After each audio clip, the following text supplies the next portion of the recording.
Hello friends, मेरे YouTube channel को subscribe करें, साथ ही बेल आइकन को भी प्रेस करें ताकि आपको आगे नोटिफिकेशन प्राप्त होते रहें। यदि आप मुझसे टेलीग्राम पे जुड़ना चाहते हैं तो टेलीग्राम पे लक्ष्य विथ भावेश गजपाल लिख के सर्च करेंगे तो आपको मेरा चैनल में। हेलो गाइस, नमस्कार। मैं भावेश गजपाल आपका स्वागत करता हूं अपने यूट्यूब चैनल लक्ष्य विथ भावेश गजपाल में।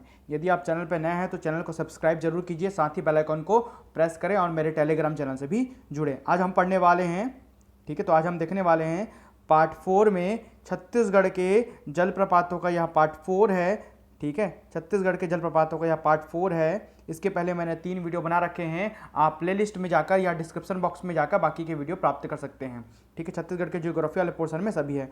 इस वीडियो में मैं आज सूरजपुर और जसपुर जिले के कुछ महत्वपूर्ण जलप्रपातों को पढ़ाने वाला हूं, ठीक है। चलिए आगे बढ़ते हैं। देखिए, आज मैं जो भी कंटेंट पढ़ाऊंगा, ठीक है, वो सभी मैप वाइज होंगे, तो मैप के आधार पर ही पूरा पढ़ाऊंगा। ये छत्तीसगढ़ का मैप दिख रहा है और इनमें पूरे जलप्रपातों का आज मैं पढ़ाने वाला हूं। चलिए आगे बढ़ते हैं। आज के इस लेसन पे, इस टॉपिक पे आज हम देखने वाले हैं कुंदरू घाघ जलप्रपात, रानी दरहा जलप्रपात, राजपुरी जलप्रपात, दमेरा जलप्रपात, भृंगराज जलप्रपात, बाने जलप्रपात, गुल्लू जलप्रपात, छुरी जलप्रपात और खुड़िया रानी जलप्रपात के बारे में। इसमें से बहुत सारे आपको जलप्रपात जो है ना, सभी नए देखने मिल रहे हैं, ठीक है, सभी पुराने नहीं हैं। जैसे कुंदरू घाघ हो गया, भृंगराज हो गया, ये सभी आपको नए देखने वाले जलप्रपात मिलेंगे, ठीक है। चलिए आगे बढ़ते हैं। आज हम देखिए, पहला जलप्रपात है कुंदरू घाघ जलप्रपात। तो यह जलप्रपात सूरजपुर जिले में है। कहाँ है? सूरजपुर जिले में स्थित है। सूरजपुर जिले में तमोर पिंगला अभ्यारण्य के मध्य में पिंगला नदी प्रवाहित होती है। तो सूरजपुर जिले में कौन सा अभ्यारण्य है? तमोर पिंगला अभ्यारण्य। यहीं से पिंगला नदी प्रवाहित होती है और पिंगला नदी जो प्रवाहित होती है ना, उसी में कुंदरू घाघ जलप्रपात है। यहीं पास में ही रमकोला नामक स्थान है, यहाँ से 10 किलोमीटर की दूरी पर सघन वन के मध्य से कुंदरू घाघ जलप्रपात स्थित है। मतलब तमोर पिंगला अभ्यारण्य में पिंगला नदी प्रवाहित होती है, वहीं पर रमकेला नामक स्थान पर 10 किलोमीटर की दूरी पर कुंदरू घाघ जलप्रपात स्थित है। चलिए डायग्राम में दिखा देता हूँ सूरजपुर जिला, ठीक है। तो ये आपका छत्तीसगढ़ का मैप है, ठीक है। इनमें हम ये जो जिला है, जो बड़ा मैप है, उसमें सूरजपुर जिला है और ये उसका, ठीक है, आपका गूगल जो मैप है, ये इसका डायग्राम आपको दिखाया हुआ हूँ सूरजपुर जिले का। तो ये जो हरा वाला एरिया दिख रहा है ना, यही आपका तमोर पिंगला अभ्यारण्य का एरिया है। तो तमोर पिंगला अभ्यारण्य में पिंगला नदी प्रवाहित होती है, इसलिए इस अभ्यारण्य का नाम तमोर पिंगला है। बार बार पूछता है कि तमोर पिंगला अभ्यारण्य कौन से जिले में है, तो आपका आंसर होगा सूरजपुर जिले में अवस्थित है, ठीक है। तो यहीं पर आपका कुंदरू घाघ जलप्रपात स्थित है। चलिए आगे बढ़ते हैं। दूसरा जलप्रपात है वो रानी दाह है, ठीक है। रानी दरहा 2 बार और रानी दाह, 3 प्रकार के रानी से संबंधित जलप्रपात हैं। तो यह जो है वो रानी दाह जलप्रपात है। तो जसपुर जिले में सबसे बड़ा शहर क्या है? जसपुर नगर है। तो जसपुर नगर से 19 किलोमीटर की दूरी पर यह जलप्रपात स्थित है। कहा जाता है कि उड़ीसा की किसी रानी ने यहां कूदकर आत्महत्या की थी, इसलिए इसका नाम रानी दाह पड़ा। रानी दाह के निकट महाकालेश्वर का मंदिर है। क्या, कौन सा मंदिर है भाई? महाकालेश्वर का मंदिर है, जहां पर लोगों द्वारा पूजा की जाती है। इसके आसपास के जो अन्य क्षेत्र हैं जो जसपुर जिला में घूमने वाले पर्यटन स्थल है, वो पंचभैया है, ठीक है, आनंद वन है, मछली पॉइंट है, दुग्ध धारा है, रजत शिला है और गिरिया घाटी भी आपका जसपुर जिला में है। कहां पर? जसपुर नगर से 19 किलोमीटर की दूरी पर, जहां पर रानी दाह जलप्रपात है। बहुत ही फेमस जलप्रपात है, पिकनिक मनाने के लिए यहां पर लोग जाते ही हैं। चलिए आपको मैप में दिखा देता हूं। ये छत्तीसगढ़ का मैप है, इसमें ये जो कॉर्नर वाला जिला है ना, ये वाला, ये आपका जसपुर जिला है। जसपुर जिले को मैं बड़ा डायग्राम में शो कर दिया हूं। ये जसपुर जिला है, ठीक है। जसपुर जिले के मैप में आप ये बगीचा देख पा रहे हैं, ठीक है, ये कुनकुरी देख पा रहे हैं और ये आपका जसपुर नगर है। सबसे बड़ा क्षेत्र जो है वो जसपुर नगर है, ठीक है। तो ये नेशनल हाईवे दिख रहा है 43, यहाँ से बगीचा होते हुए आपका ये नेशनल हाईवे 43 है। तो ये जो नेशनल हाईवे 43 ना, यहाँ पर जसपुर नगर से थोड़ा नीचे की ओर यहाँ पर कटने पर यहाँ पर रानी दाह जलप्रपात है। देखिए मैप में इंडिकेट कर दिया हूँ आपको, ठीक है। चलिए आगे बढ़ते हैं हम। राजपुरी जलप्रपात की ओर। जो तीसरा जलप्रपात है वो है राजपुरी जलप्रपात। यह जलप्रपात जसपुर जिले में जसपुर से बगीचा मार्ग पर लगभग 3 किलोमीटर की दूरी पर स्थित है। जसपुर बगीचा मार्ग मतलब नेशनल हाईवे नंबर 43 पर 3 किलोमीटर की दूरी पर राजपुरी जलप्रपात स्थित है। यह बहुत ही मनोरम जलप्रपात है तथा एक सतत प्रवाह नाली पर आधारित है। मतलब एक नाली के समान इसमें जल प्रवाहित होती रहती है और वहां से नीचे जब झरना गिरता है तो वो झरने का रूप ले लेता है। कौन सा जलप्रपात में? राजपुरी जलप्रपात में। चलिए आगे बढ़ के मैं दिखाता हूं मैप में, ठीक है। छत्तीसगढ़ के नक्शे में ये जसपुर जिला, कौन सा जिला? ये जसपुर जिला। अब आगे आपको दिखाता हूं कि कहां पर जलप्रपात है। ये देखिए नेशनल हाईवे नंबर 43 जसपुर नगर। ये जसपुर नगर से ये हाईवे में गए तो ये बगीचा, तो बगीचा है ना, बगीचा से जब इधर ऊपर की ओर जाएंगे, ठीक है, कहां से? बगीचा तहसील से ऊपर की ओर जाएंगे तो यहीं कहीं पर ना आपका राजपुरी जलप्रपात पड़ता है।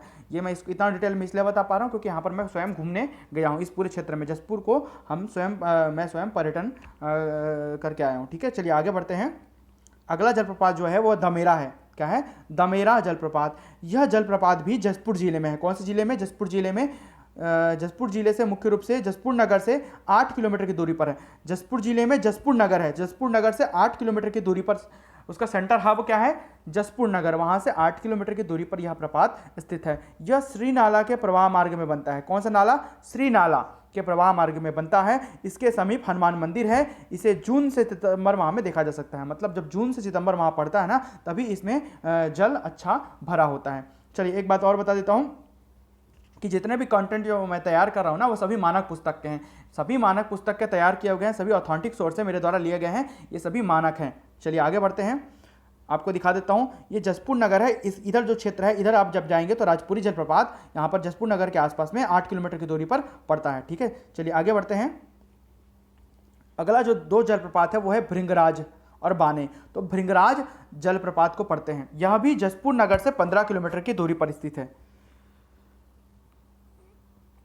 जसपुर जिला के जसपुर नगर से 15 किलोमीटर की दूरी पर यह प्रपात स्थित है। प्रतिदिन पिकनिक मनाने यहाँ पर बहुत लोग पहुँचते हैं। इसके अलावा जो अगला जलप्रपात है वो है बाने जलप्रपात। तो बाने जलप्रपात जो है ना, यह जलप्रपात कुनकुरी से, कुनकुरी एक और है, एक और फेमस स्थान जसपुर जिले में, तो कुनकुरी से 25 किलोमीटर की दूरी पर स्थित है। एक पॉइंट जो नोटेबल, जो बार बार क्वेश्चन पूछा गया वो ये है कि कुनकुरी में ना एशिया का दूसरा बड़ा कैथोलिक चर्च है। कैसा है? रोमन कैथोलिक जो चर्च है ना वो सबसे दूसरा बड़ा है। मैंने खुद देखा है, बहुत बड़ा चर्च है वहाँ पर, ठीक है। तो देखिए यह जलप्रपात कुनकुरी में है और कुनकुरी में एशिया का दूसरा बड़ा कैथोलिक चर्च भी स्थित है। चलिए आगे बढ़ते हैं, मैं दिखा देता हूँ। ये कुनकुरी वाला इलाका है, तो यहीं से 25 किलोमीटर की दूरी पर, ठीक है, दिख रही है कुनकुरी, तो ये आपका कुनकुरी वाला क्षेत्र है। तो यहाँ जसपुर नगर, यहाँ से कुनकुरी आते हैं, कुनकुरी से 25 किलोमीटर की दूरी पर ही आपका बाने जलप्रपात है। और भृंगराज जलप्रपात जो जसपुर नगर के आसपास में है, ठीक है। भृंगराज जलप्रपात जसपुर नगर के पास में है और जबकि बाने जो है ना वो कुनकुरी से 25 किलोमीटर की दूरी पर है, ठीक है। बहुत बेकार रास्ता है, जो रोड है ना बहुत खराब है जसपुर जिले का। चलिए आगे बढ़ते हैं। गुल्लू जलप्रपात। तो यह जलप्रपात जसपुर नगर से 25 किलोमीटर की दूरी पर है। कौन सा जलप्रपात? गुल्लू जलप्रपात। सभी नए हैं, आपको कोई भी सभी बुक में नहीं मिलेंगे ये, ठीक है। मेन जो मानक पुस्तक वाली बुक है उसी में ये देखने मिलेंगे।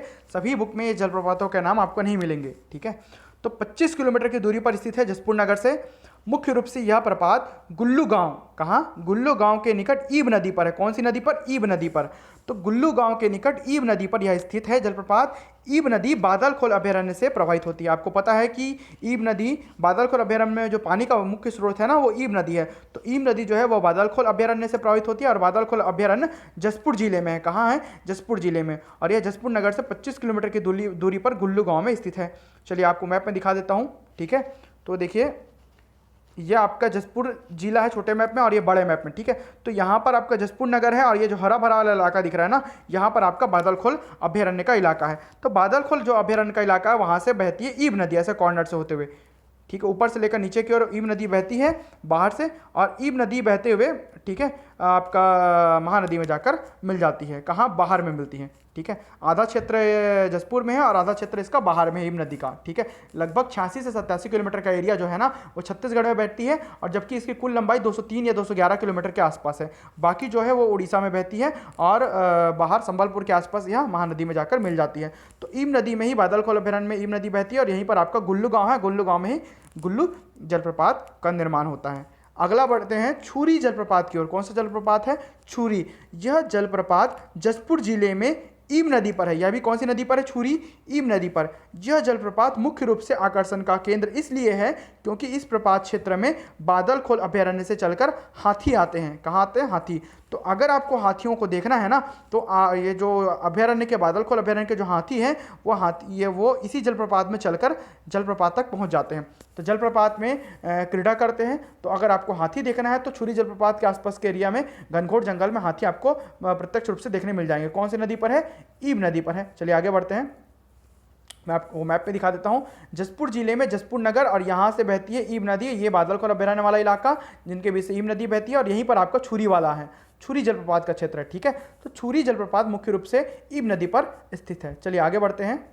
अगला और अंतिम जलप्रपात है जो कि जसपुर जिले का है। इसमें मैं केवल सूरजपुर और जसपुर जिले के जलप्रपातों को कवर किया हूँ। कुल 5 पार्ट मेरे बनेंगे। ये चौथा पार्ट है, 3 पार्ट मैंने बना रखे हैं और ये चौथा पार्ट है। 5वां पार्ट में पूरे जलप्रपातों को मैं खत्म कर दूंगा और 5 पार्ट में पूरे छत्तीसगढ़ के जलप्रपात कंप्लीट हो गए हैं। चलिए देखते हैं अंतिम खुड़िया रानी जलप्रपात के बारे में। यह जलप्रपात जसपुर जिले में बगीचा तहसील के अंतर्गत 17 किलोमीटर की दूरी पर है। कहाँ पर आता है ये? बगीचा तहसील में खुड़िया रानी।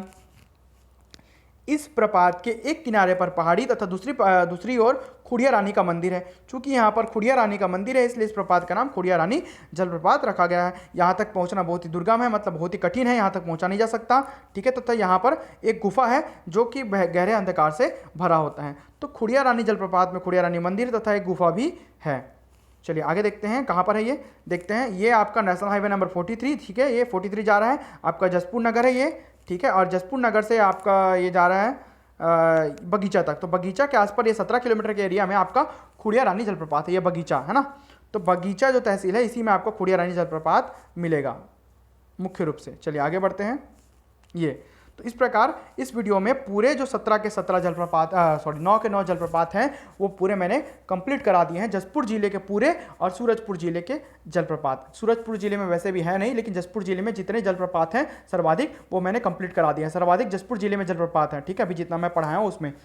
तो इस प्रकार ये पूरे कंटेंट जो है वो मानक पुस्तक द्वारा मेरे द्वारा तैयार किए गए हैं। वीडियो में अंत तक बने रहने के लिए धन्यवाद। बाकी वीडियो प्राप्त करने के लिए प्लेलिस्ट में जाएं और जलप्रपातों को देखें। धन्यवाद।